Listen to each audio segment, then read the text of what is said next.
Buenas tardes. ¿Se me oye bien? Allá al fondo, más o menos. Bueno, si no, tú igual un poco de micro. Quizá, Yo me levantaré, a lo mejor así se oye un poco mejor. Bien, yo soy Juan Cantero, el responsable de comunicación de la Gran Logia Provincial de Baleares, y me gustaría agradecer en primer lugar a Marina, que es la compañera de Casa del Libro, la que ha permitido que estemos hoy aquí, y en especial también a los conferenciantes que van a venir, ¿vale? Ahora lo vamos a separar en dos bloques, ¿de acuerdo? El primer bloque estará Jorge Rodríguez Ariza, historiador del arte de la Universidad Autónoma de Barcelona, y Elena Plaés, que es maquilladora profesional y dobla, ¿vale? Entonces ellos harán la primera parte, en la cual trabajaremos más la parte simbólica y la parte ritualística, y después Patricia Plana, la pasada gran maestra de la Gran Logia Femenina de España y un servidor, pues acabaremos la exposición pues hablando un poco de la masonería tal como la conocemos, ¿vale? Entonces, muy bien, perfecto. Bien, pues Juan, muchísimas gracias no solo por tu presentación, sino por todo lo que has organizado junto con los hermanos para que estemos aquí hoy. Gracias a la Casa del Libro también por prestarse a un evento de estas características donde vamos a tratar sobre cuestiones simbólicas, lo cual no es muy habitual en el mundo moderno en el que nos encontramos, el mundo posmoderno, mejor dicho, que nadie sabe muy bien lo que es, pero es donde estamos. El símbolo sigue interesando, pero los acercamientos son un poquito difusos por la falta de tradición. Entonces hoy vamos a traer esa tradición aquí de una forma y de otra. Veréis que la tradición no muere nunca, solo se transforman sus modos de operar. Entonces, si os parece, vamos a hablar de esas puertas del solsticio, vamos a hablar de ese San Juan, en este caso el San Juan de verano, pero que está totalmente conectado con el San Juan de invierno. Pero todo esto tiene un origen muy antiguo, y quizá la mejor manera para comenzar a entender este origen es yéndonos a Roma. Es una fecha sabida, en el año 753, según las fuentes antiguas, Roma es fundada. Rómulo y Remo, bueno, más Rómulo porque Rómulo se carga a Remo, entonces el que funda propiamente Roma es Rómulo, por eso son romanos. Pues él fallece al cabo de unas décadas de esa fundación, y este belicoso rey, convertido después en Dios, en el dios Quirino, deja el legado, deja el testimonio, es decir, transmite, tradicionalmente el linaje se va hacia Numa Pompilio, un rey muy importante porque no es un rey militar, es más un sabio, es más un conocedor de los misterios augustos que guardaba, por ejemplo, esta figura con la que está conversando el rey. Aquí tenéis a una ninfa que es su consorte, según muchas tradiciones, una ninfa que es amiga de las musas, por lo tanto está vinculada con Apolo, una ninfa que le va a traer todo el conocimiento. Ella se llamó Egeria y es la que le transmite el secreto a este rey. Este rey religioso, practicante, observador de la tradición, acaba construyendo, no es exactamente un templo, pero sí un lugar para acoger el culto, o al menos la presencia, del dios Jano. En esta moneda antigua, esta antigua moneda romana, podemos ver el aspecto que tenía ese lugar. Vemos una de sus puertas, pero sabemos que eran dos puertas. Una mira hacia el oriente, otra hacia el occidente, y allí se encontraba el dios. Las puertas, siempre que Roma estaba en guerra, estaban abiertas. Porque este dios Jano lo que hacía era ayudar al pueblo romano. Solo estuvieron cerradas en dos ocasiones.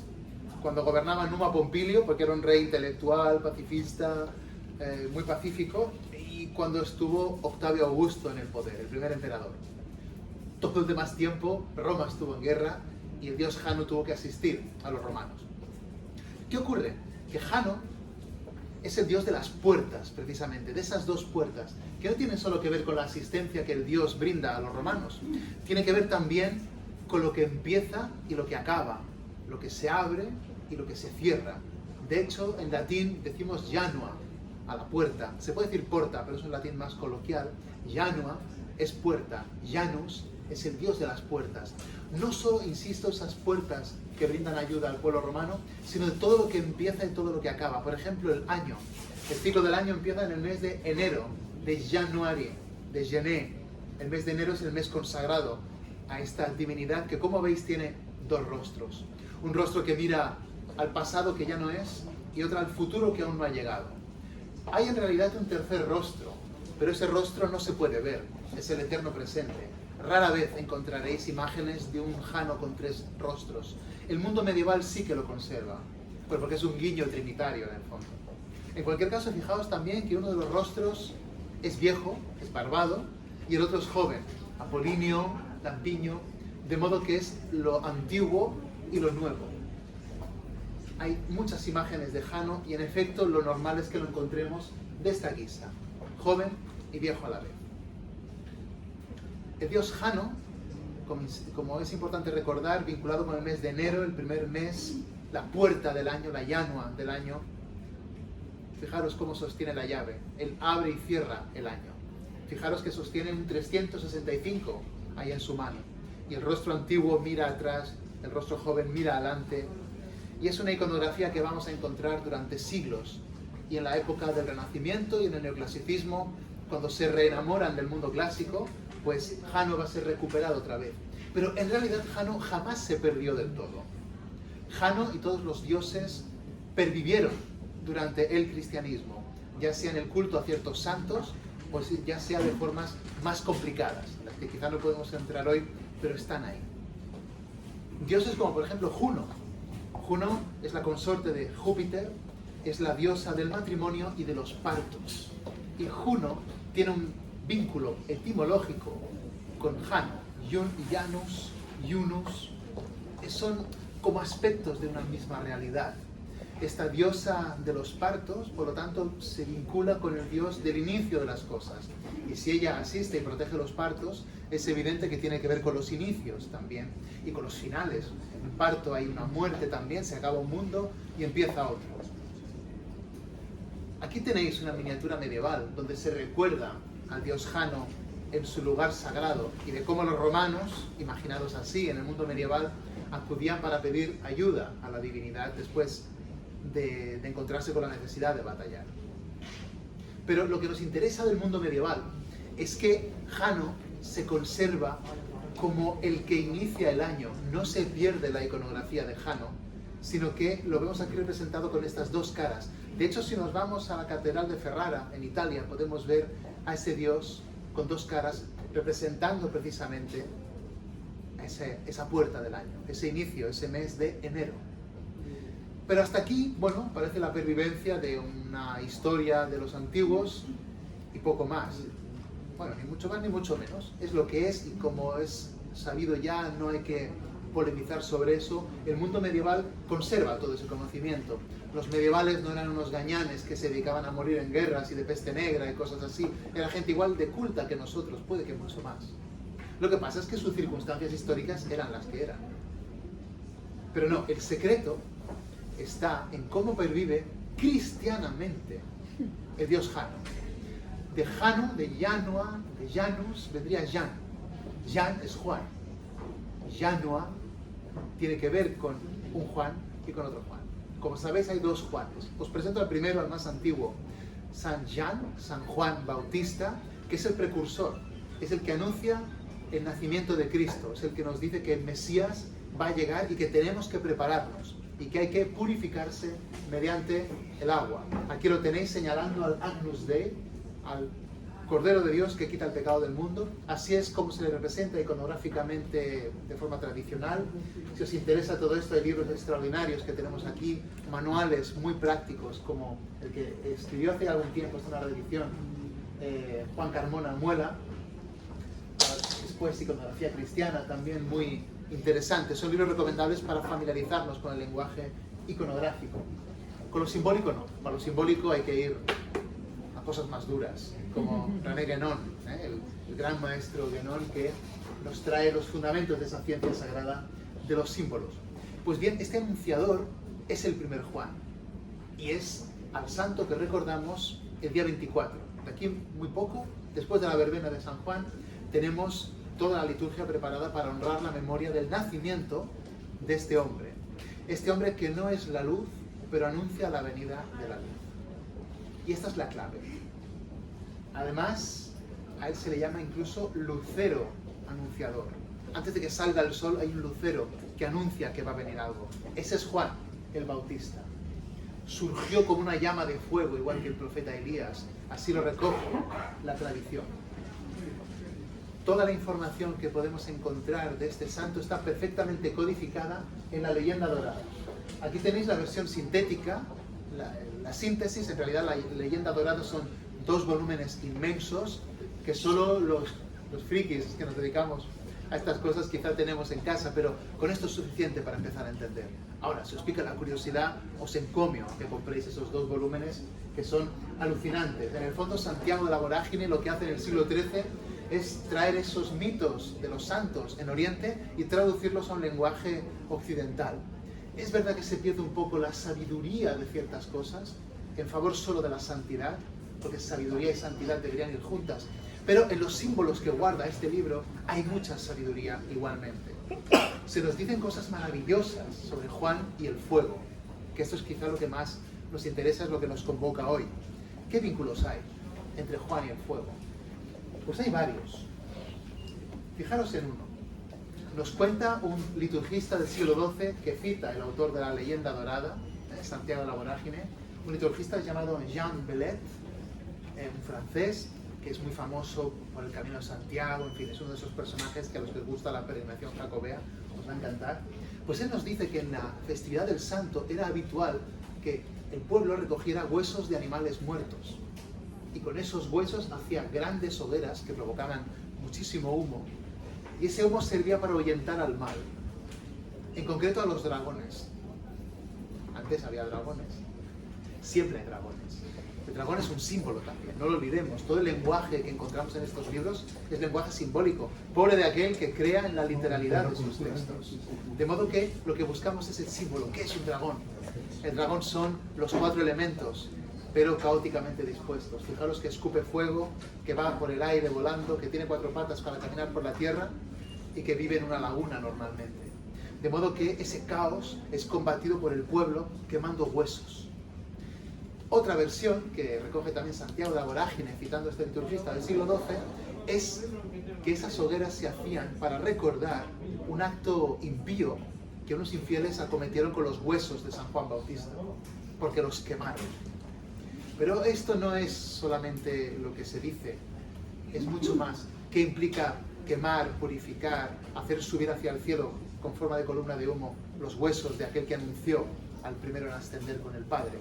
Vale, hay mucho de todo esto, pero quizá hay un vínculo aquí con las hogueras. Luego podemos recuperar el tema de la hoguera, porque esta tradición de encender hogueras para San Juan aparece en el siglo XIII. Y en el siglo XIII ya sabéis que Europa estaba en llamas, no por la guerra solamente, sino por la quema de herejes. Y saltar el fuego es enfrentarse a él, pero no sucumbir a él. De modo que aquí hay algo también. Y lo podemos explicar más tarde si queréis, en las preguntas, en el debate, el coloquio que podamos hacer más tarde. De modo que sí, las hogueras no están en la Biblia documentado, porque preparando un poco los apuntes he encontrado que Zacarías, el padre de Juan, encendió una hoguera porque no podía hablar y comunicó que había nacido su hijo con una hoguera. Eso no está en ningún lado.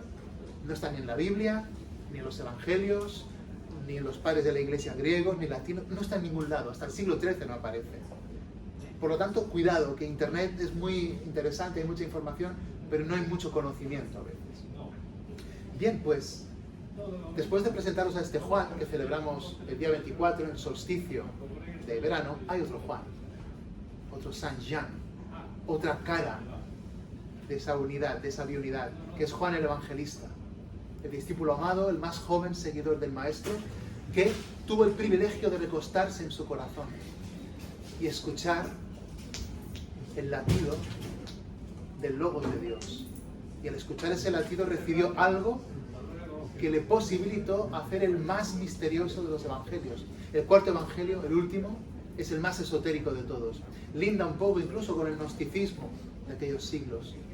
Pues bien, Juan también fue el único hombre que tuvo el arrojo de estar a los pies de la cruz, junto con la madre del Mesías.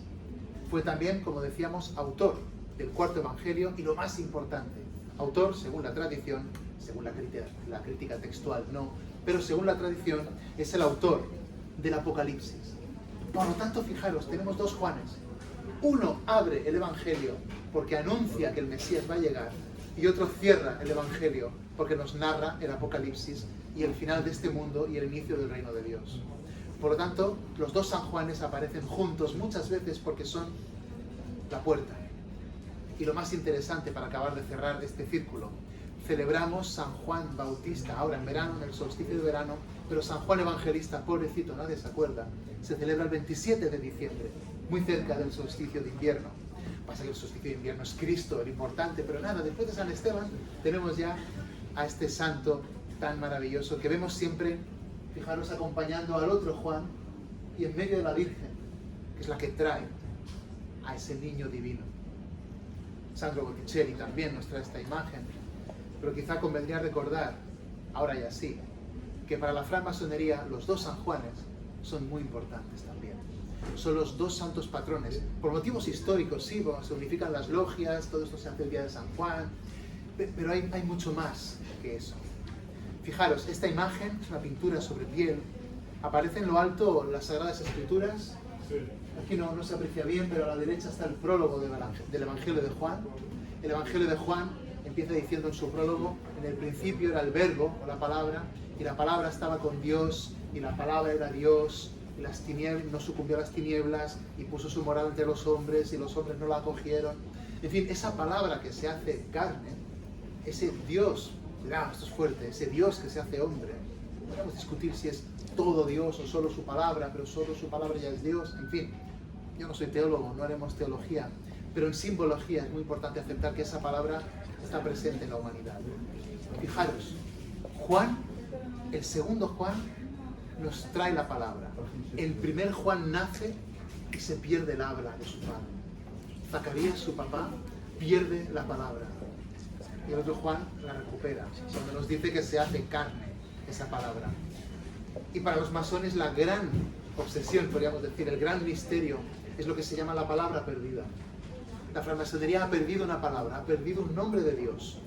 Un nombre de Dios que se ha sustituido, hay nombres sustitutivos, pero nadie ha encontrado de facto, siendo teórico quizá, pero de facto nadie ha encontrado esa palabra.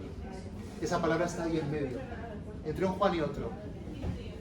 Esa escuadra, ese compás, nos están diciendo que el cielo y la tierra se unen a través de la revelación.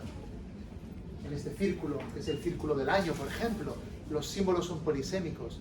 Hay un solsticio aquí, otro solsticio aquí, la revelación en la vertical, y la escuadra que sirve para hacer cuadrados, y el compás que sirve para hacer círculos, nos evocan como la tierra, simbólicamente cuadrada, se une con el cielo, simbólicamente redondo. La Tierra es cuadrada por los 4 puntos cardinales, las fases de la Luna que son 4, los estados de la materia, las estaciones del año. Ese cuadrado toca con el cielo y flanqueado por los Juanes. Aquí hay un gran misterio, un misterio muy grande, porque estamos viendo cómo se tradita el misterioso Jano, el Dios de los inicios, el Dios de los nacimientos, el Dios de lo que se acaba, con los dos San Juanes. Uno de ellos habla del judaísmo que se acaba a la manera que se conoció hasta ese momento, luego se transforma evidentemente, y otro Juan que nos dice el verbo se ha hecho carne. Más aún, ese verbo que se ha hecho carne volverá en el fin de los tiempos y acabará este mundo y empezará el reino de Dios en la tierra. Por lo tanto, es el mismo misterio expresado en religiones y contextos culturales distintos. Lo bonito es comprobar cómo todo esto sigue respirando hoy. No solo en las hogueras que hacemos en las playas, en San Juan, no solo cuando nos reunimos en la misa para hablar de Juan, no solo las reuniones, las tenidas que hay en las logias, sino que dignificar y dotar de sentido a los nacimientos y a las muertes es algo que necesitamos hacer todavía, bajo formas renovadas. Por eso creo que es tan importante que hoy nos acompañe también Elena Plaés, que va a ser la que se va a encargar de dar la forma ya no tan historicista como he hecho yo, sino desde una praxis actual, comprometida con esta cuestión de los nacimientos y las muertes, de modo que yo me paro aquí y le cedo la palabra, que en este caso no se ha perdido, a mi compañera Elena. Muchas gracias.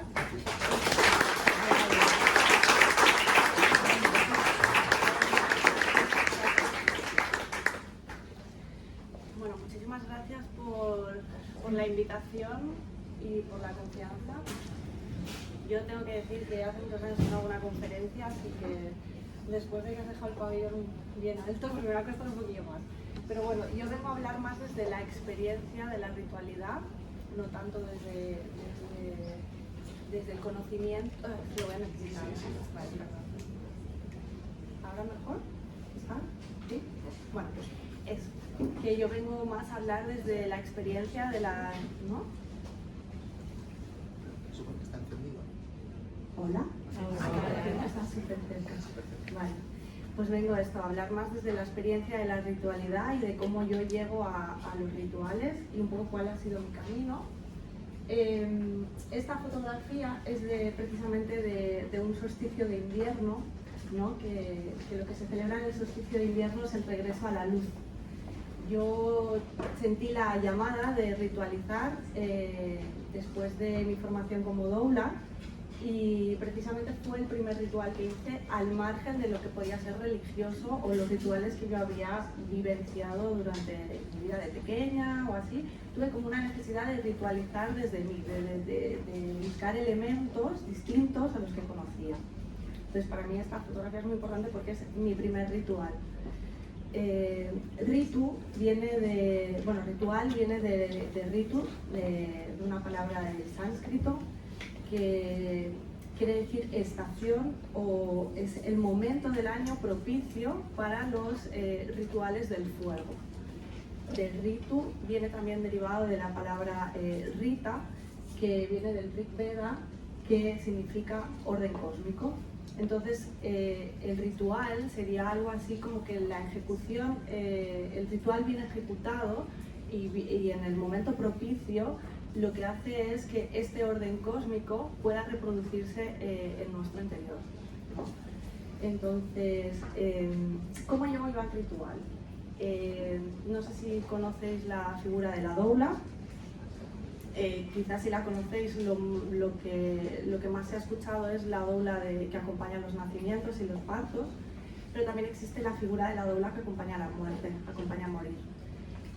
Yo empecé mi formación como doula de acompañamiento al embarazo y al parto, pero una vez estaba haciendo esta formación me di cuenta de que cuando se hablaba de embarazos o cuando acompañaba a mujeres en sus embarazos y partos, la muerte estaba presente, o bien por muertes anteriores perinatales o porque la muerte sucedía, moría un familiar, moría la pareja. Entonces entendí que era muy necesaria también, ¿no?, tener una base de acompañamiento a este tránsito, porque me lo iba a encontrar, porque al fin y al cabo la vida y la muerte estaban unidas. A veces puede chocar, ¿no?, porque no solamente me dedico a acompañar el duelo perinatal, sino también a personas que están en fases terminales, ¿no?, acompañar a la muerte como un tránsito más. Para mí lo más importante fue, pues, al acabar mi formación, hacerme la pregunta de qué podía aportar yo como doula. El trabajo de doula, hay tantas doulas como mujeres que se dedican a ello, ¿no? Hay doulas que son psicólogas, que son enfermeras. Por mi profesión de maquilladora, pues tenía unas inquietudes que se iban más hacia la investigación de qué podía hacer con mi profesión para acompañar también, ¿no? Entonces, cuando descubrí durante la formación de doulas los círculos de mujeres y todo lo que sucedía, porque yo antes, pues, mi maternidad la había vivido muy de manera individual, cuando descubrí esa hermandad que existía entre las mujeres y todo lo que sucedía ahí en el intercambio y lo que se aprendía entre unas y otras, empecé a investigar qué tipos de rituales ancestrales habían de mujeres. Y bueno, es como que fue como una herramienta de conocimiento histórico y ver cómo yo podía volver a representarlo, ¿no?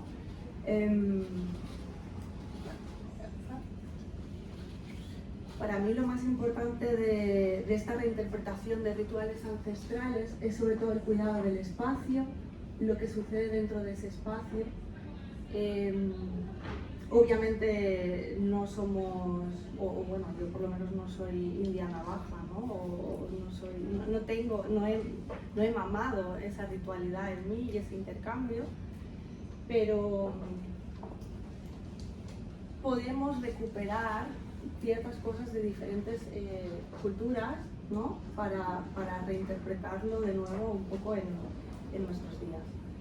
Entonces yo un poco lo que sí que tengo siempre en cuenta en los rituales, que creo que es lo más importante, son los elementos que siempre están presentes, que son el fuego, el aire, la tierra, el aire, la tierra, el fuego y el agua.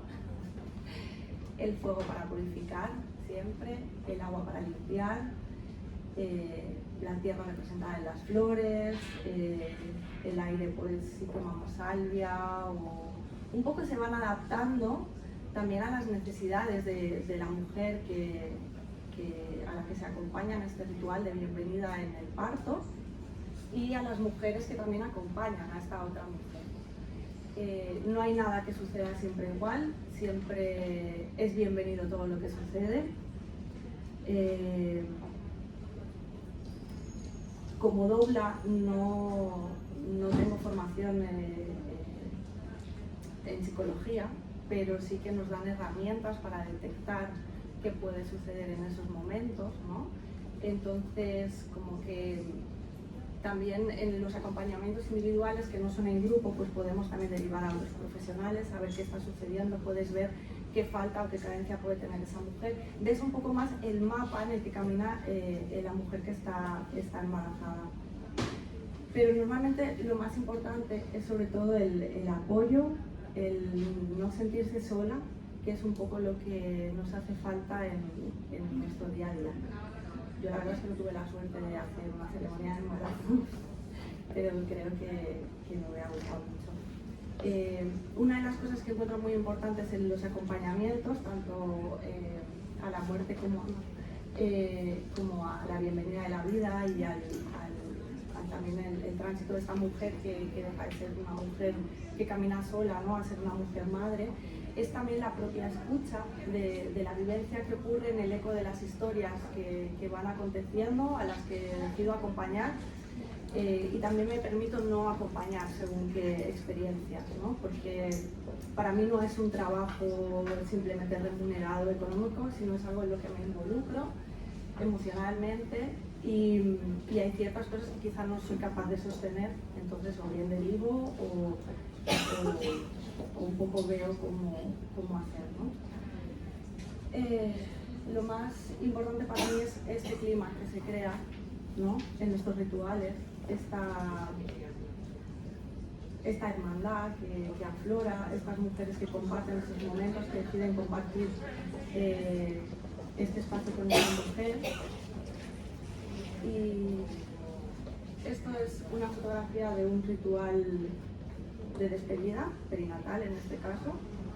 Los elementos suelen ser los mismos, pero como decía antes, pues todo se adapta a la vivencia y al momento y a la necesidad de la mujer. Bueno, en este caso es mujer porque obviamente los embarazos son una copa de mujeres, pero no he hecho rituales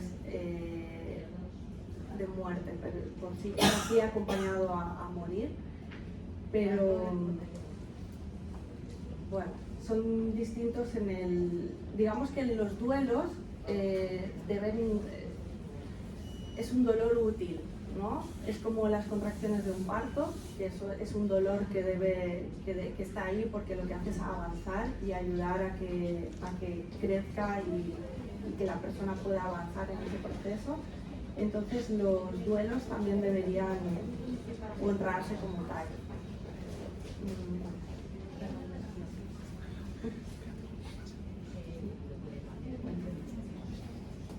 Después me pregunté de qué otra manera podía acompañar y qué podía hacer con mi profesión, y era ritualizar el cuerpo. Tengo dos proyectos. Uno es ritualizar la bienvenida, el embarazo, y otro son las cicatrices, que para mí es pues, esa parte más del duelo, ¿no? Hice una investigación sobre cómo se utilizaban las pinturas ancestralmente y digamos que en Occidente hasta mediados del siglo XX no se recuperó pues, esta tendencia de pintar el cuerpo. Esto se fue perdiendo en Occidente y a partir de la llegada de los hippies como que el cuerpo volvió a ser una herramienta más para expresar, ¿no? Que era algo que se había perdido en Occidente. Hay otros lugares en el mundo que sí que utilizan el cuerpo. El maquillaje ancestralmente es una herramienta de transformación de cara a esa pequeña comunidad que puedas tener, ¿no? De, bueno, pues cómo me posiciono socialmente dentro de mi comunidad, cómo me transformo para que los otros me vean. Y aunque lo utilizamos, ¿no? Aunque sigue siendo como una máscara que nos ponemos, ¿no? Pues de manera más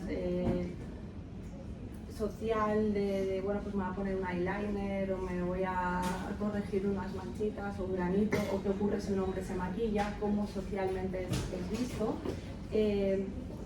Decidí pues llevar esta parte no como una expresión artística mía, sino para ponerla al servicio de esa transformación que tienen los cuerpos.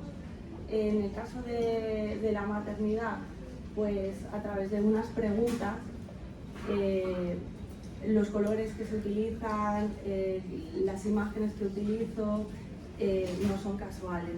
O sea, no tengo ningún problema con Mickey Mouse, pero no es el trabajo que yo hago.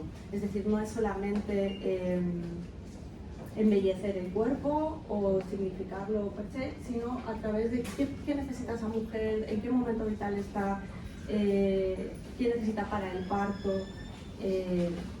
Creo un poco la estructura y hago el ritual para ella.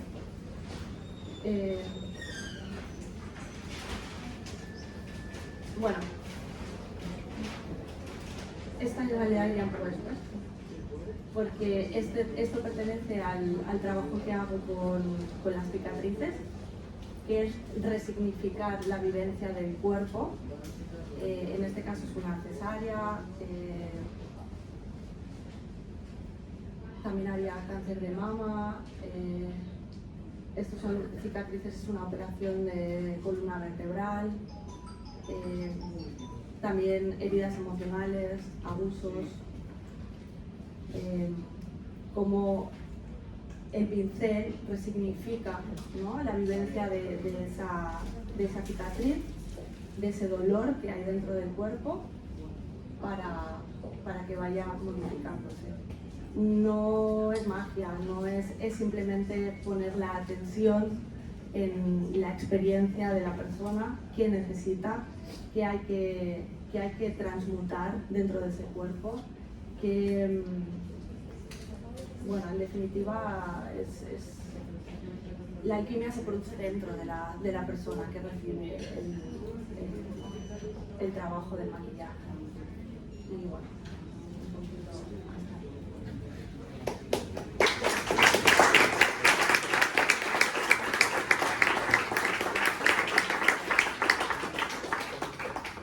vamos a disponer de un espacio para hacer algunas preguntas, para conversar. Yo quizá para romper el hielo, si te apetece, hay una historia como de mucha intuición con esta imagen, ¿verdad? Si nos pudieras explicar un poco el proceso y lo que ocurrió después. Bueno, sí, pero es que me sorprendió mucho cuando me lo explicaste. bueno, esta mujer se puso de parto al día siguiente. Pero son cosas que ocurren, es decir, cuando se moviliza lo que hay dentro, ¿no? Ocurren, son sincronicidades que ocurren. En este caso, por ejemplo, ella había tenido una cesárea con, bueno, violencia obstétrica y era realmente un trabajo muy duro de realizar, y es la misma mujer de esta fotografía 9 meses después, bueno, 10 meses después. Yo creo que es una cuestión de bajar lo que ocurre, que es lo que al final lo que busca el ritual, ¿no? De recoger ese orden cósmico que está ahí y poder llevarlo al interior, y bajarlo. Muy bien. No sé si hay alguna pregunta, algún comentario. Por aquí tenemos... No sé si... ¿Le quieres micrófono o como queráis?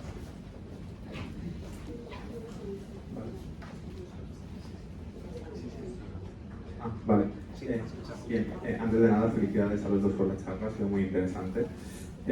Mi pregunta en concreto iba hacia el aspecto que has comentado, Jorge, sobre el origen grecorromano de la tradición de San Juan, porque me parece muy interesante el cómo se puede pasar, digamos, en los orígenes de esa historia, en un aspecto en el que tiene que anunciar el advenimiento de ese fuego, como sería el caso de Prometeo, junto a Dios hay un matiz en el que se roba ese fuego, no se anuncia por propia voluntad o se colabora con la divinidad para anunciar esa llegada del conocimiento. ¿Cómo se puede pasar de eso a un relato en el que efectivamente el propio Juan sí colabora con la divinidad al anunciarla por esa voluntad, esa conjugación de valores que es en detrimento de la humanidad para su favorecimiento, ¿no? Me parece muy interesante cómo se puede pasar de un relato en el que se robe el fuego a anunciar el fuego por propia voluntad. Pues no, voy a hacer la voz así. No, vamos a ver, la cuestión de Prometeo es al margen de esta historia, porque el fuego que trae Prometeo tiene un valor un poco distinto. El mito de Prometeo se parece al mito de Lucifer o se parece a la historia humana. Es una antorcha que estaba vertical y se ha caído. Es un fuego que viene de arriba y tiene que bajar. Es un fuego diferente.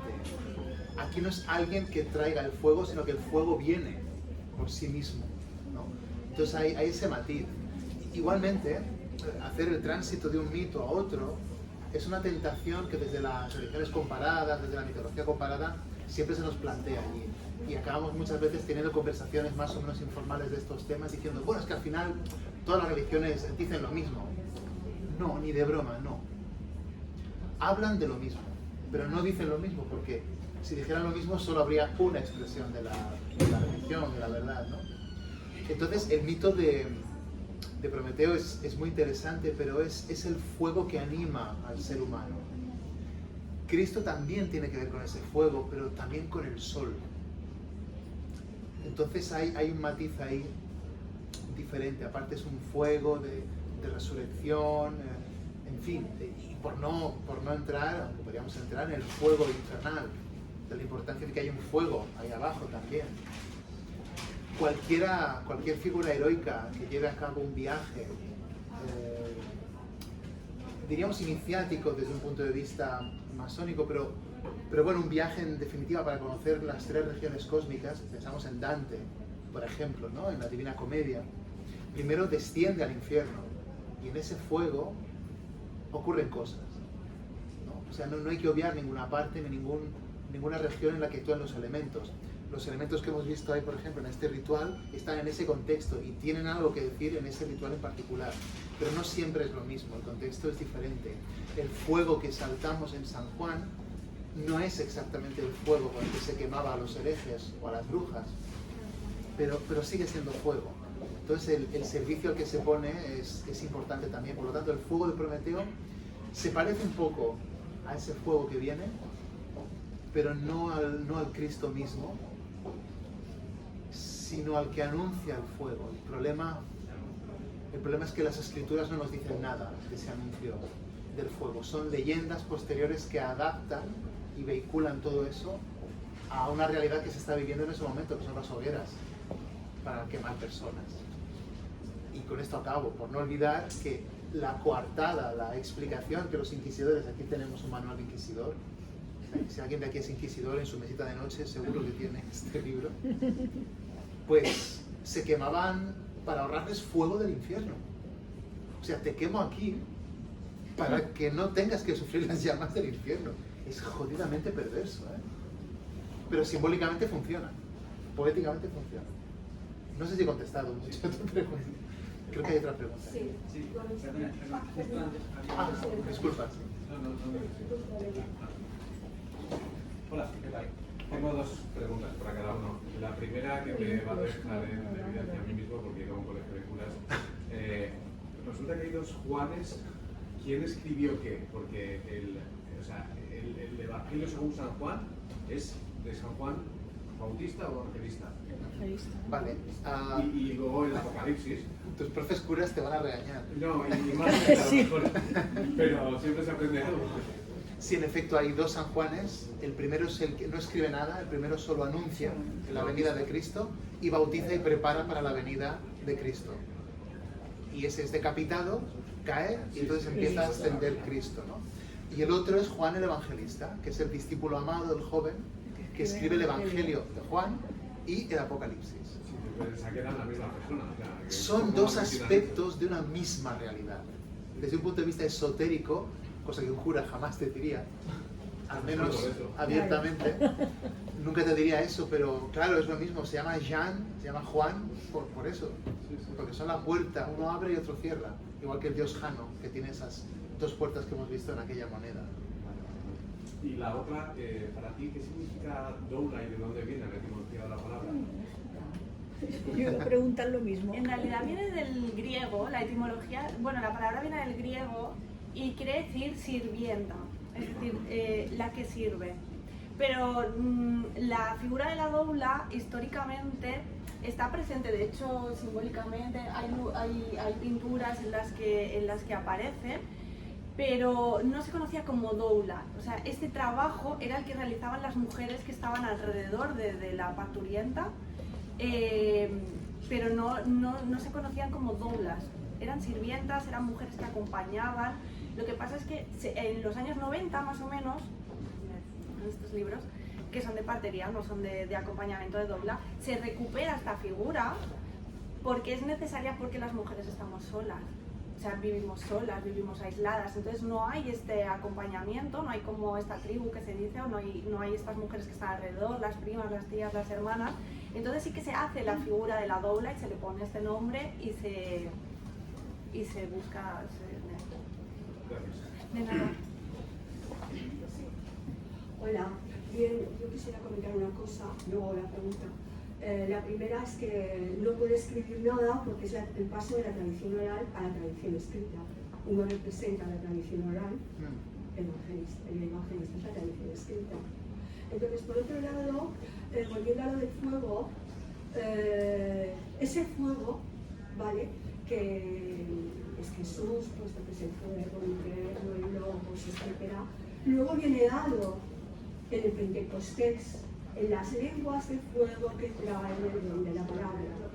Entonces, ¿cómo lo ves tú, Pentecostés, dado que no has hablado de ello? Es una muy buena pregunta. Empiezo por lo primero que has dicho, Sí. la tradición oral. En efecto, efectivamente y no, porque aquí podríamos discutir, claro. Es muy sencillo, sintetizado. Pero no tanto por sencillez, sino que el argumento, tal y como lo has explicado, se entiende perfectamente, es perfecto. Pero habría que, quizá, desde otro lugar, decir que sí, en efecto, los profetas prodicen, los profetas hablan en nombre de Dios. Juan el Bautista, además, es más que profeta. Jesús lo dice, que es más que profeta. O sea, Juan es un crack. O sea, Juan es una de esas figuras. Yahya, en el Islam se le llama Juan, ¿no? Es un profeta que es muy top. El top 10 de los profetas del Islam está Juan también. Entonces es alguien muy especial que habla en nombre de Dios. Y eso, claro, podríamos decir que no se pone por escrito, pero el caso es que lo que dicen los profetas está escrito en la Torá. Lo que pasa es que no se pueden poner las vocales, porque la recitación es oral.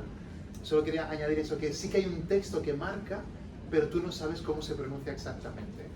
Hasta que venga el Mesías y pronuncia la Torá correctamente, que es lo que hace Cristo.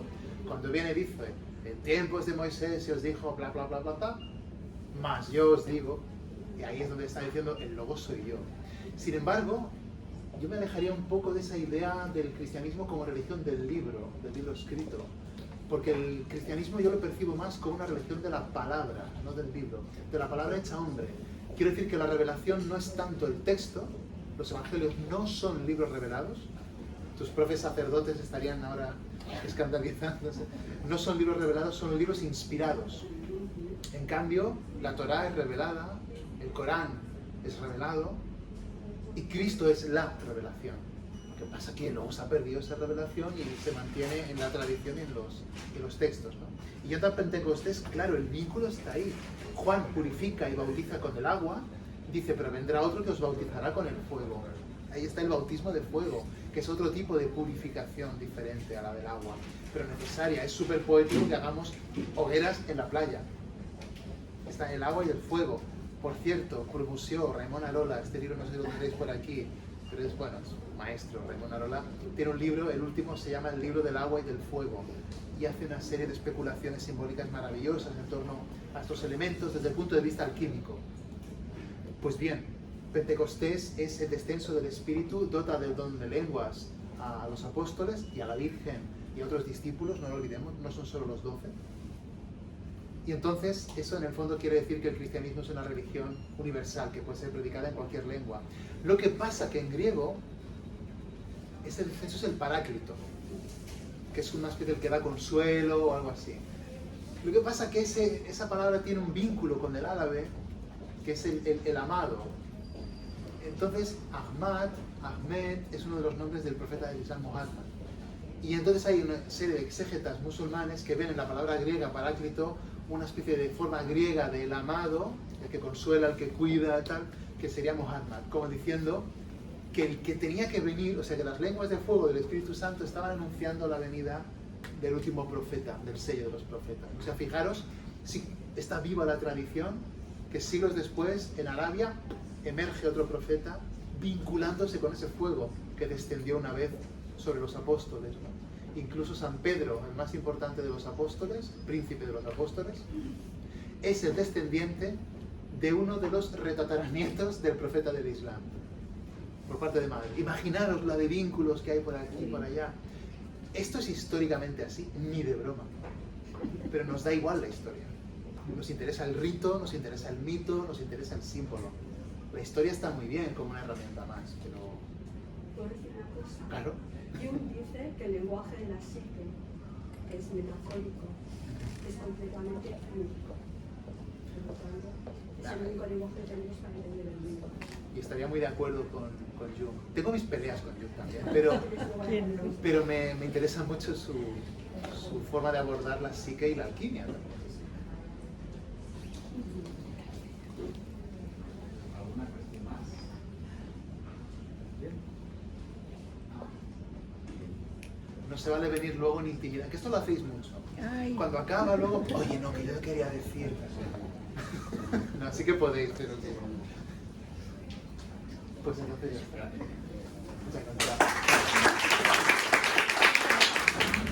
Muchas gracias. Muchas gracias, Jorge. Muchas gracias, Elena. Ha sido una exposición fantástica y, como siempre, aprendemos muchísimo. Estamos grabando la conferencia y esperamos en los próximos días poderla subir a nuestras redes y a nuestro canal para que la podamos revisualizar y podamos seguir anotando y apuntando todo lo que habéis compartido con nosotros. Bien, ahora lo que vamos a hacer es... aquí me acompaña Patricia Planas, que es la pasada gran maestra de la Gran Logia Femenina de España. En las conferencias que hicimos en el mes de febrero, varias personas nos dijeron, oye, pero ¿y no hay masonas? Y nos han escrito correos, oye, pero ¿no hay mujeres masonas? Entonces contactamos con la Gran Logia Femenina de España para demostrar que efectivamente hay masonas, hay masonería femenina en España, y tenemos aquí con nosotros la que fue entre el año 2015 y 2018 la máxima representante a nivel nacional y por tanto internacional de la masonería femenina española. Entonces, en la parte de ahora lo que vamos a hacer es, Patricia va a exponer y va a explicar qué es la masonería femenina y cuál es la figura de las masonas en España, y cerraremos la conferencia, el acto, pues con aquellas dudas que hayan podido surgir a partir de esta conferencia. ¿Vale? No sé, ¿se me oye bien? Intentaré chillar. Bueno, chillar no, hablar alto. Bueno, pues buenas tardes a todos y a todas. Muchas gracias, Juan. y por la invitación, y muchas gracias también a la Gran Logia Provincial de Baleares por habernos invitado, y gracias también a la Casa del Libro por acogernos en este espacio tan cálido, y muchas gracias a los dos conferenciantes, porque realmente, bueno, lo que nos ha explicado Jorge ya lo conocí un poquito más, pero tu explicación, Elena, la verdad es que he aprendido mucho, o sea, muchas gracias.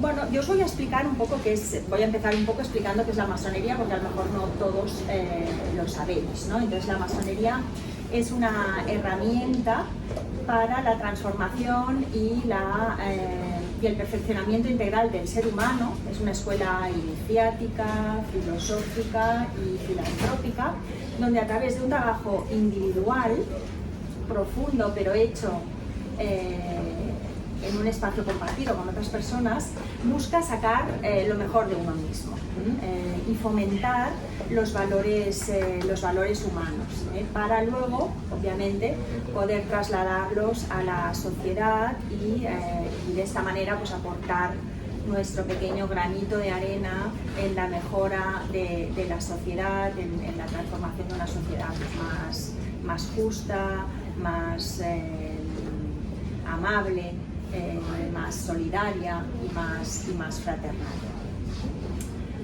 En la masonería, bueno, hay iniciaciones, hay la iniciación masónica, que es como un rito de paso, es un rito de paso que escenifica un tránsito, un paso por etapa por etapa, por este nuevo camino que, bueno, pues que los masones hemos elegido individualmente, pero que es vivido colectivamente. Para hacer la iniciación se necesita de otras personas, es un ritual, como nos explicaba Elena, y bueno, y es a partir de la búsqueda en el interior de uno mismo de las raíces del conocimiento. Se nos invita a través de la iniciación pues a aprender, ¿no? A dudar, a cuestionarnos y a estar abiertos pues, a otras cosas. La masonería también utiliza símbolos, como nos explicaba Jorge, que provienen principalmente pues bueno, de las herramientas que utilizaban los constructores medievales, sobre todo de catedrales, pero también de otros edificios civiles. Y además también recurre a ciertas alegorías que permiten pues bueno, llegar, como diría Jung, ¿no? Más al inconsciente y estar más en contacto con el inconsciente, y desde ahí pues bueno, conectar con cosas más profundas nuestras, nuestra propia esencia. La masonería considera pues bueno, que los valores que defiende son universales, y porque justamente son valores humanos, ¿no? Valores como la solidaridad, como la empatía, como la tolerancia, como la humildad, entre muchos más, ¿no? No en vano, bueno, la divisa masónica que todos debéis conocer, libertad, igualdad, fraternidad, pues podría incluir a todos estos valores que contribuyen a que los seres humanos pues bueno, seamos verdaderos, o podamos convertirnos poco a poco en verdaderos ciudadanos y ciudadanas libres, de espíritu crítico y capaces de respetar también pues, las opiniones de los demás. La masonería es así, ¿no? una experiencia de vida. Conforme empiezas a adentrarte en este mundo masónico, te vas dando cuenta de que todo depende un poco de cómo te trabajes, ¿no? Te vas aprendiendo poco a poco a que el hecho de irte respetando más a ti mismo y de respetar más a los demás, pues acaba siendo un punto central de tu vida y de tu manera de pensar. También aprendes a hacer crítica constructiva y a dudar. La crítica constructiva y la duda formarían parte fundamental pues, de tu manera de entender la vida. Por lo tanto, vas aprendiendo, ¿no? no creerte todo lo que te dicen ni todo lo que lees, sino a cuestionarlo, a ponerlo en duda y hacerte tu propia idea de las cosas. La masonería obviamente no es la única manera de llegar a esto, pero es una manera. El hecho de escuchar al otro de verdad, ¿no? Intentando empatizar y entender lo que está queriendo decir el otro sin tener ideas preconcebidas y intentando, ¿no?, dejar atrás tus propios prejuicios, pues ayuda a todo esto, te vuelve más humilde, ¿no?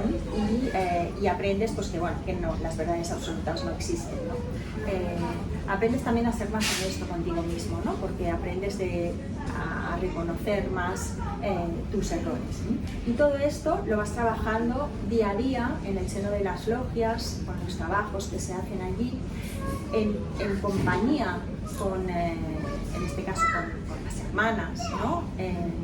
Y fuera de las logias también con los hermanos, y bueno, y va conformando un poco tu vida, ¿no? Por lo tanto, ser masón o ser masona se va convirtiendo en algo intrínseco a uno mismo, ya que no puedes al final desvincularlo de tu propia vida. Entonces, ¿por qué nosotras trabajamos entre mujeres, ¿no? Bueno, pues obviamente la masonería es una y es universal, ¿no? Y es la misma para todo el mundo, para hombres y para mujeres del conjunto de la masonería, sino una opción libre. Y en las logias femeninas, el hecho de que todas seamos mujeres crea una atmósfera, una manera de sentir, de vivir y de experimentar la masonería que favorece, a mi modo de ver y a modo de ver de muchas otras, pues bueno, este encuentro, ¿no? esta manera esta búsqueda interior de autoconocimiento. Trabajando juntas, pues bueno, construimos de alguna manera un tiempo y un espacio de reflexión y de mirada propios que nos permiten tomar bueno, pues más conciencia de nosotras mismas y de nuestras circunstancias. ¿De dónde venimos? ¿De dónde venimos las mujeres masonas, ¿no? Bueno, pues la masonería va a la par, ¿no?, que la sociedad. Es decir, la masonería está formada por ciudadanos y por ciudadanas que viven en un contexto social determinado. Por lo tanto, la evolución de la masonería va pareja a la evolución de la sociedad. Y en este sentido, la historia de la masonería femenina se escribe en paralelo con bueno, pues con el recorrido y la situación de la mujer a lo largo de la historia. Aunque, como ha dicho Jorge, pero creo que lo has hecho en la comida, no aquí, la masonería operativa, la de los constructores de catedrales, había mujeres entre los constructores de catedrales, con diferentes oficios y diferentes saberes. Pero en cambio la masonería especulativa, que es la que nació formalmente en 1717 en Londres, no había mujeres, aunque algunas inició ya de entrada, pero un poco haciéndose pasar por hombre, bueno, disfrazada, etc. Pero en esta masonería que nace formalmente en 1717, pues no se iniciaban mujeres. Y es lógico, porque en aquella época las mujeres no teníamos ningún tipo de derecho, ¿no? Ni tampoco teníamos acceso al conocimiento, ni teníamos, bueno, nuestra libertad estaba como muy vetada, ¿no? Por lo tanto, pues bueno, es lógico que en aquella época pues las mujeres no pudieran iniciarse en masonería. De hecho, en Occidente, la causa de la mujer, ¿no? la defensa de los derechos de la mujer, no se reivindica hasta la Ilustración. Bueno, y también, ¿no? Hablábamos del fuego hace un momento. Antes de esto, todas las mujeres que osaban, ¿no?, pensar por sí mismas y ser un poco libres e independientes acababan quemadas y purificadas en la hoguera para evitarse, como nos ha dicho Jorge, quemarse más en el infierno, ¿no? Entonces, en este siglo XVIII, concretamente en Francia, ¿no? el eco, por un lado, ¿no? de los diferentes pensadores que defienden la igualdad de los derechos de las mujeres, como son Voltaire, Helvétius, Montesquieu, empiezan a coger ímpetu y empieza a haber un movimiento social de preocupación por qué pasa con el otro polo de la humanidad, ¿no? Con las mujeres, que parece que no existan, ¿no? En paralelo, como la masonería es un reflejo de la sociedad, en las logias masónicas de aquella época empiezan también los hombres a hacer trabajos sobre el papel de la mujer. Y se empiezan a cuestionar también cómo, defendiendo, ¿no? Los valores de libertad, igualdad, fraternidad, cómo puede ser que la mitad, ¿no? de la humanidad quede al margen, ¿no? de esto.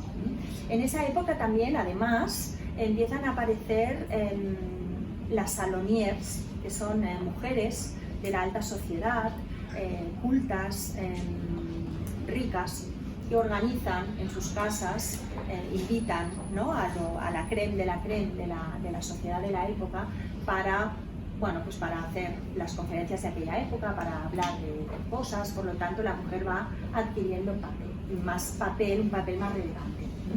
Y en este contexto, no es de extrañar que empiecen alguna iniciación primero en las logias masculinas, se empiezan a iniciar mujeres en logias masculinas, y luego se empiezan a crear las logias que llamamos de adopción, que eran logias exclusivamente femeninas, que tenían un ritual diferente al de las logias masculinas, y que estas logias de adopción dependían de una logia masculina. Entonces, podemos ver así, ¿no? que la franja más ilustrada de la sociedad francesa empezaba ya a reconocer un papel importante en la mujer, porque se empezaron a dar cuenta también que la mujer era las que educábamos a los niños, ¿no? Y esos niños y esas niñas serían los adultos del futuro. Por lo tanto, mujeres que no tuvieran cultura, que no tuvieran estudios, que no fueran un poco cultivadas, no podían transmitir ese conocimiento a sus hijos, ¿no? Por lo tanto, empieza a haber una preocupación porque las mujeres tengan una cierta formación, un cierto conocimiento, para que así puedan educar mejor a los niños que serán los adultos del mañana. Y así se inicia una revolución que ya no tiene marcha atrás y que dura hasta hoy, hasta nuestros días. Estaba hablando de Francia, ¿no? Pero ¿qué pasaba en España? En España todo el tema masónico llega un siglo más tarde, un poco por el reflejo de una sociedad mucho más conservadora que la francesa, y también por el peso que tiene y que ha tenido la Iglesia Católica en nuestro país. Por lo tanto, no será hasta la última parte del siglo XIX que no hay, hasta la última parte del siglo XIX no empieza a iniciarse primero mujeres en logias masculinas, y rápidamente se empiezan también a crear logias de adopción, dependiendo de las logias masculinas. Entonces, en esta época, la primera iniciación de una mujer en España que se conoce es en 1872, en la logia Moralidad.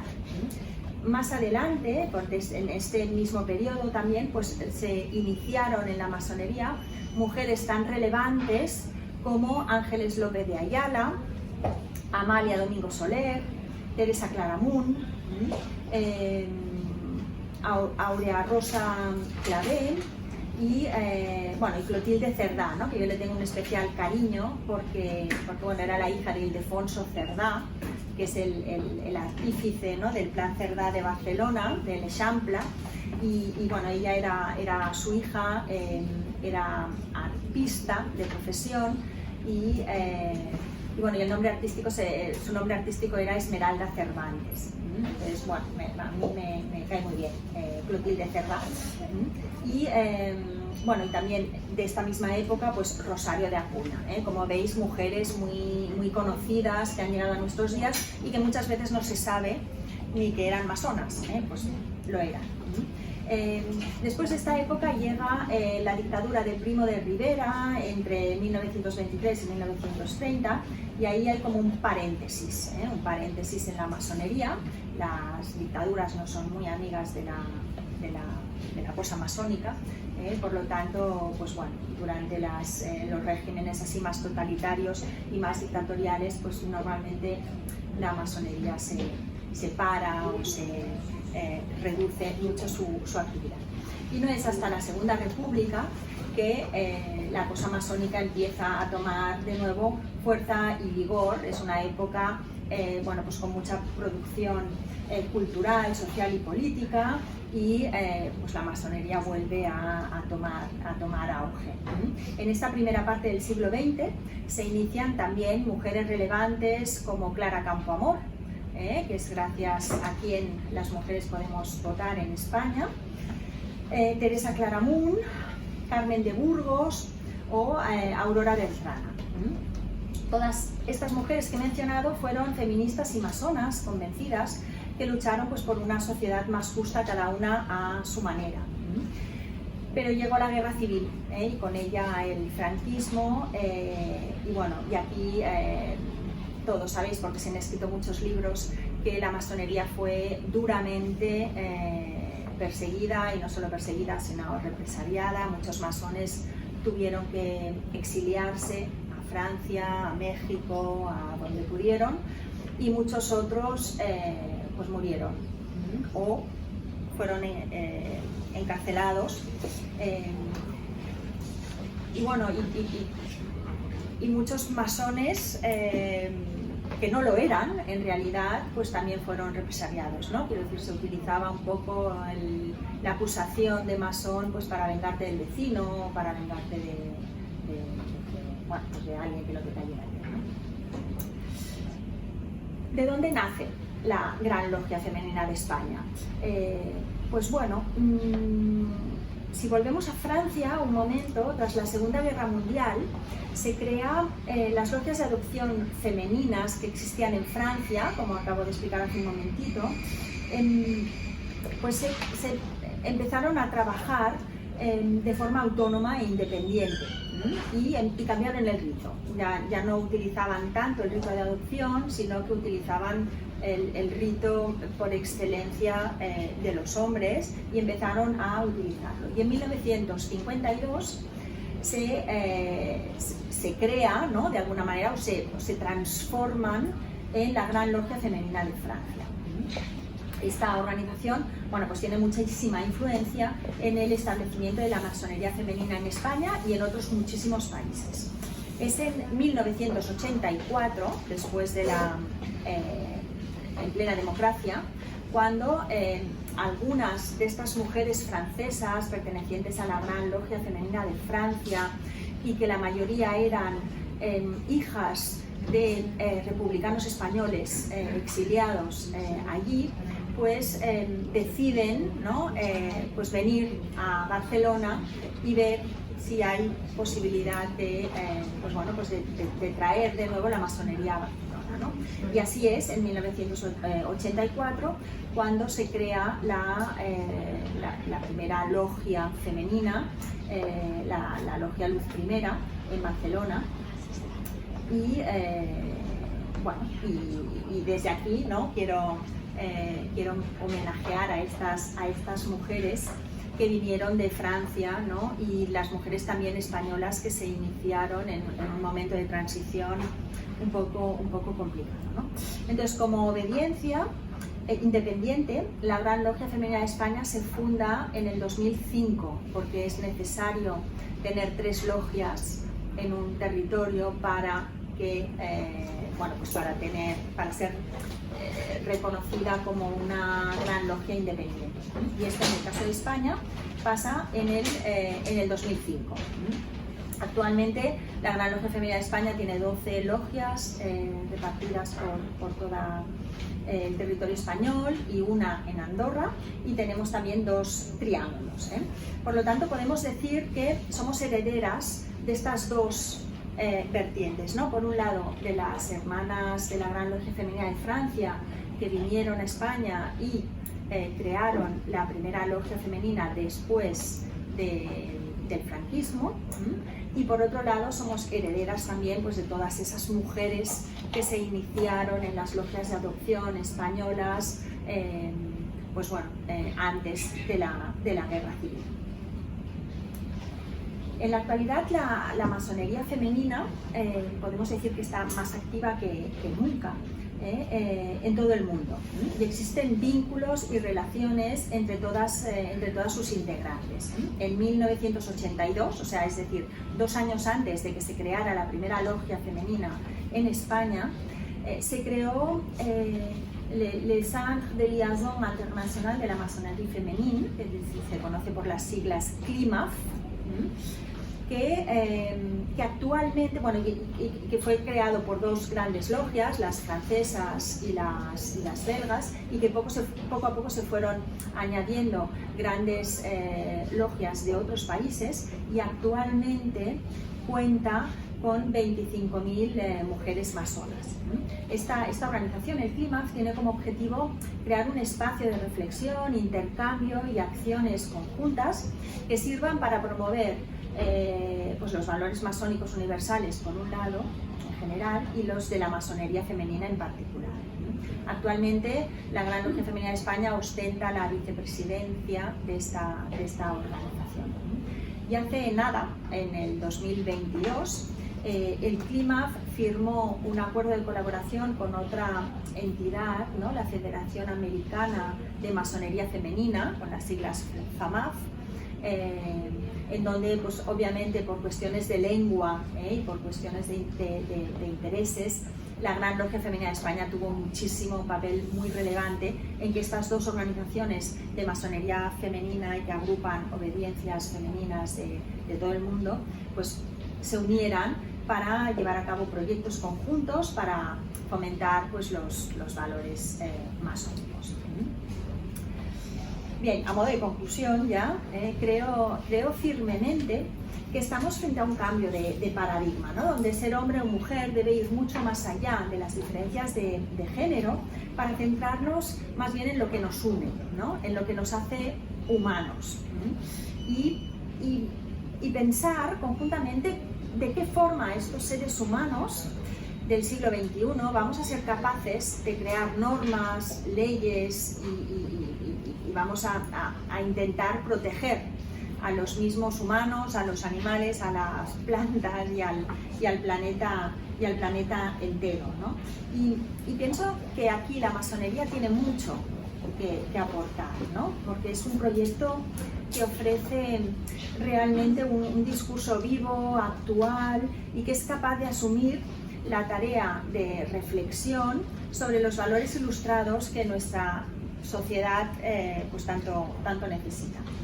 Entonces, desde aquí me gustaría mandaros un mensaje, ¿no? De que luchemos todos juntos, seamos masones o no lo seamos, para hacer realidad la utopía de que un mundo mejor es posible, que creo que a todos nos gustaría, ¿no? Y contribuyamos a poner en nuestra escala de valores, ¿no? La de cada uno, pues bueno, la marginación del odio, ¿no? La recuperación de la esperanza. Intentemos actuar en favor de la paz, ¿no? Que tanto se necesita hoy en día. Esforcémonos también en difundir el conocimiento, en transmitir aquello que sabemos, porque transmitiéndolo nos enriquecemos todos y aprendemos. Y en definitiva, pongamos en lo alto de nuestra escala de valores la propagación del amor en mayúsculas. Muchas gracias.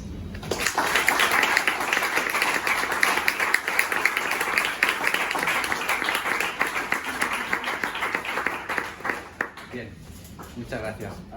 Ahora abrimos el momento para el debate. Si hay alguien que tenga algunas dudas o algunas aportaciones, que se sienta libre. Sí, no puedo hablar. ¿Sí? Tengo una voz, estoy emocionada, pero bueno. Vamos a ver, siempre que escucho lo de la historia de la masonería femenina, percibo un lapsus. Y es que con Luis I estaba la Minerva, la Logia Minerva de Barcelona, estaba Isis Sabiduría. Isis Sabiduría era otra logia hecha por mujeres que funcionaba en el año 84 y que dependía de la Gran Logia Femenina de Suiza. Sí, lo sé. Entonces, no se habla. Entonces, no sé por qué. Porque desapareció esta Claro, logia. desapareció por muchas cosas. Desapareció. Pero continuaron. O sea, muchas de las mujeres se integraron en la Gran Logia Simbólica Española, que no está aquí ahora, representada por lo que es la mixta, Sí. cuando esta empezó a ser mixta, y las otras continuamos con la Logia Femenina de Suiza, yendo a Suiza. Continuamos. Bueno, yo sé que algunas también de las que pertenecían a esta logia, que pertenecía a la Gran Logia Femenina de Suiza, se integraron en Luz Primera también. O sea que, Pero algunas se marcharon así, porque sus Vale. maridos estaban así. bueno, Claro, pero claro, cuando abate columnas una logia, ¿no? Pues No, era nuestra logia, eso creo que claro, pero yo me quedaría con lo que ha empezado Yo diciendo. no, a ver, yo simplemente, como persona que experimentó esto y que vivió esto, pues me parece un gran olvido por muchísima gente que hizo muchísimo por la masonería femenina en aquellos momentos. Le estoy hablando de una persona que en estos momentos está muerta, y puedo hablar de quién es, Cristina Sabater, hija de Modesto Sabater, que fue uno de los exiliados de la Generalitat de Cataluña en la Guerra Civil. O sea, Modesto Sabater era masón, su hija Cristina Sabater fue una de las promotoras de la masonería femenina. Yo me quedaría con lo que ha dicho Patricia al principio, ¿no? Que cada uno es libre de elegir allá donde puede ir. Yo como varón podría haber elegido, en lugar de ir a la Gran Logia de España, ir a la Gran Logia Simbólica Española, y ella, como masona... Femenina. Muy bien. Entonces, Pero precisamente por eso lo digo, porque había otra logia femenina. Bien. claro, pero yo hablo de la tradición de la Gran Logia Femenina de España. Que estoy en calidad aquí representando a la Gran Logia Femenina de España, ¿no? Vale. Entonces, aquí, insisto, yo me quedaría con lo que ha dicho Patricia, ¿no? Que cada hombre o cada mujer puede elegir si quiere ir a una obediencia o a otra en función de sus intereses, de sus inquietudes, y que, así como a nosotros, por ejemplo, han habido mujeres que desde que hicimos en febrero las conferencias en la UIR, nos han escrito y hemos dicho, mirad, en la obediencia a la que nosotros representamos no tenemos la posibilidad de iniciar a mujeres, pero sí hay otras obediencias, y en este caso la Gran Logia Femenina de España, que es representada por Patricia, sí lo puede hacer. Entonces, cada uno es libre de elegir allá donde quiera ir, ¿no? Allí puede ser lo que usted dice, hay un componente histórico que ahora no vamos a debatir porque entiendo que no es el momento, ni el lugar, ni el espacio. Me sobra. Bien, y gracias por compartirlo con nosotros. ¿Alguien tiene alguna cuestión más? Sí. Hola.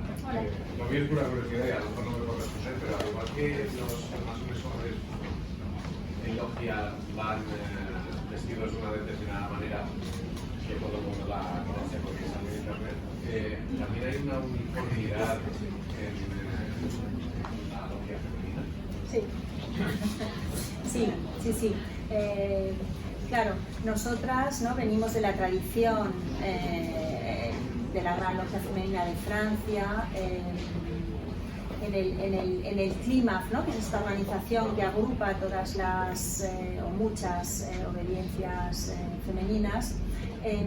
Tenemos la costumbre de, para no tener que salir de casa ya vestidas de oscuro, ¿no? Como hacen los señores, nos ponemos una túnica negra. Y así puede, sí, súper práctico, y hay señores incluso que nos la piden porque es muy cómodo. Y bueno, el resto de vestimenta pues es igual que la de las logias masculinas o las logias mixtas. Puede variar un poco el mandil, pero es un poco lo mismo.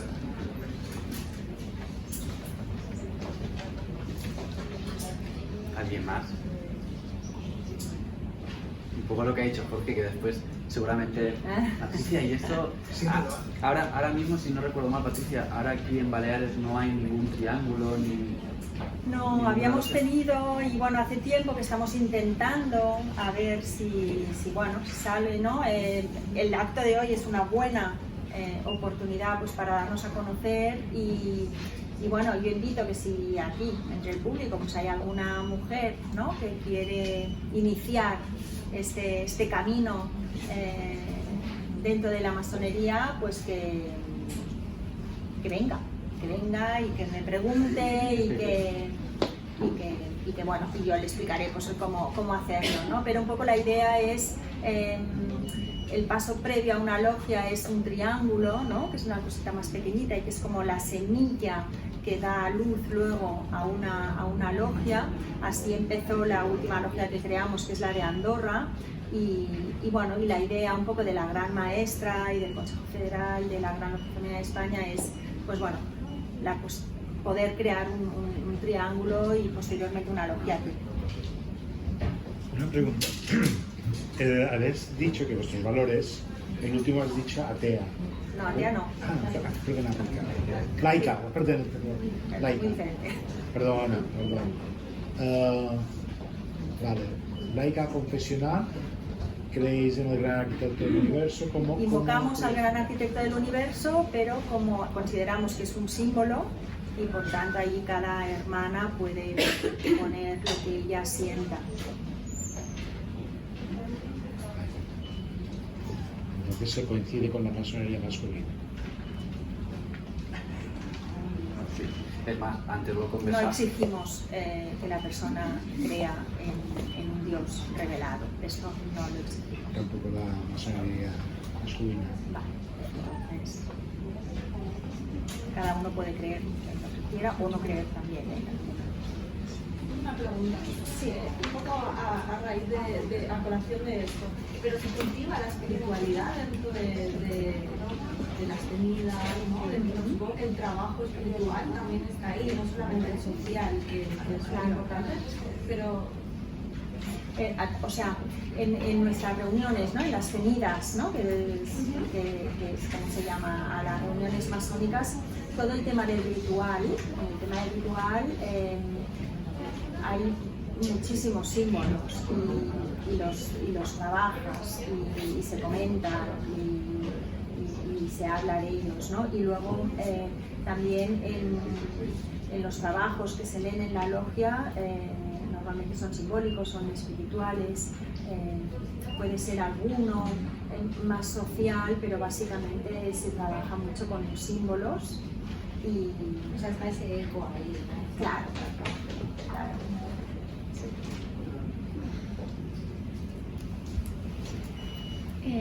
Buenas tardes. Entendido que la masonería trabaja prácticamente los valores de las personas para que cada persona con un camino interior y personal pueda llegar a ser buenas personas.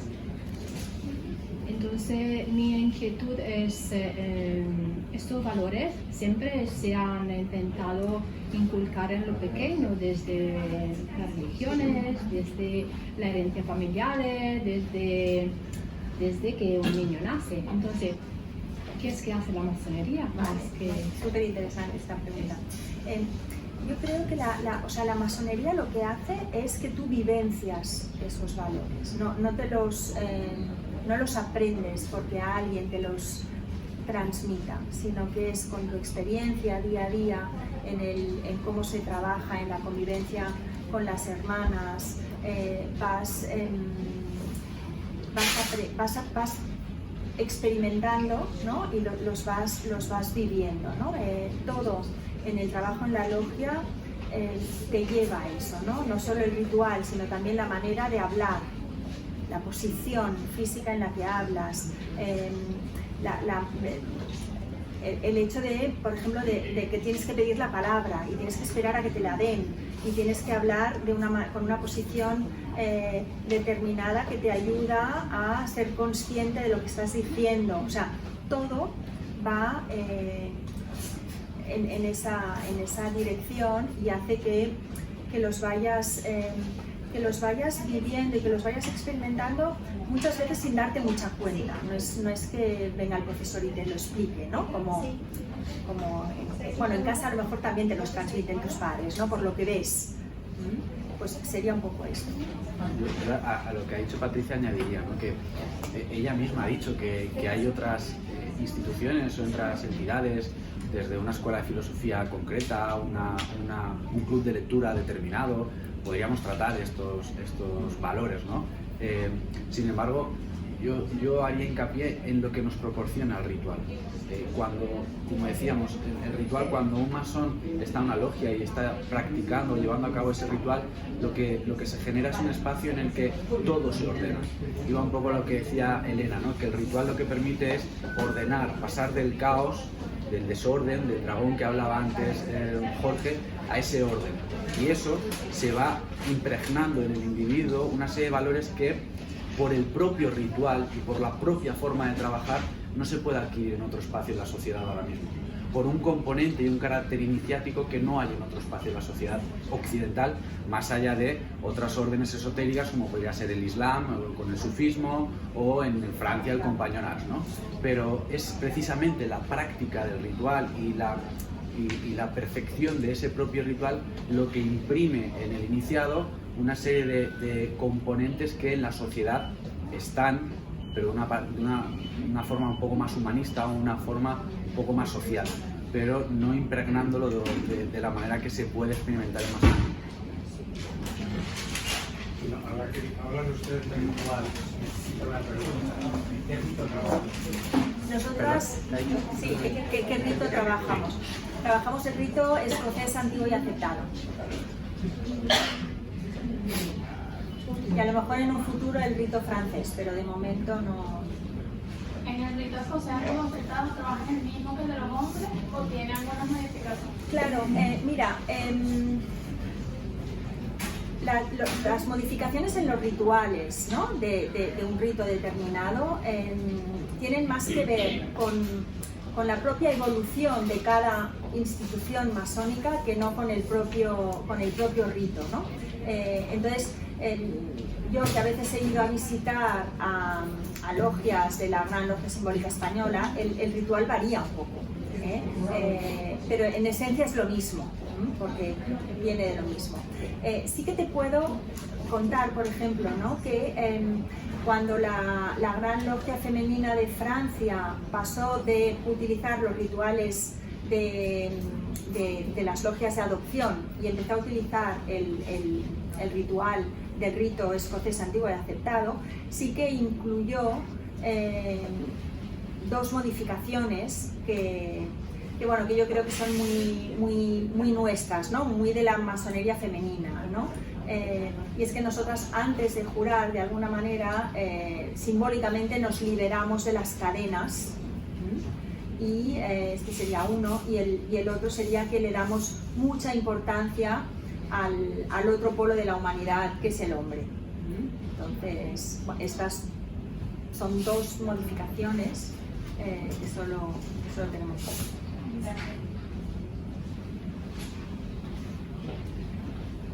¿Alguien más?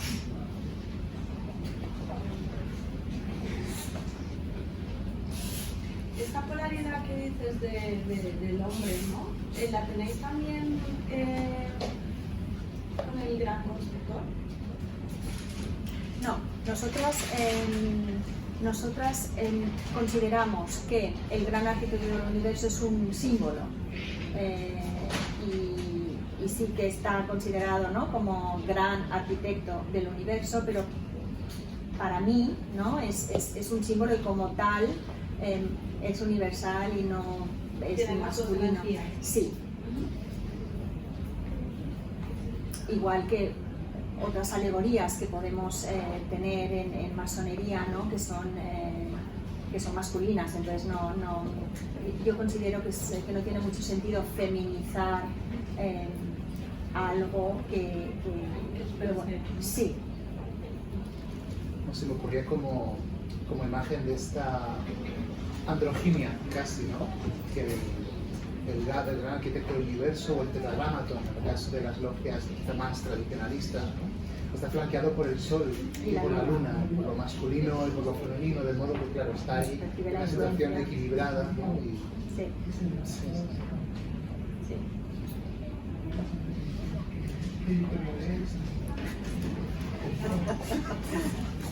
¿Alguna aportación más? No tienen por qué ser dudas, ¿eh? Ahora puede ser un poco más un espacio de reflexión y coloquio, no tienen por qué ser preguntas directamente, sino alguna compartir. Sí.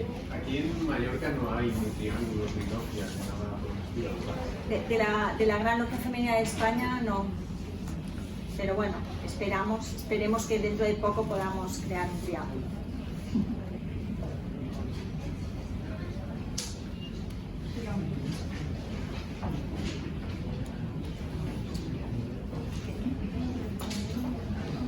Pues muchísimas gracias. ¿No? Gracias.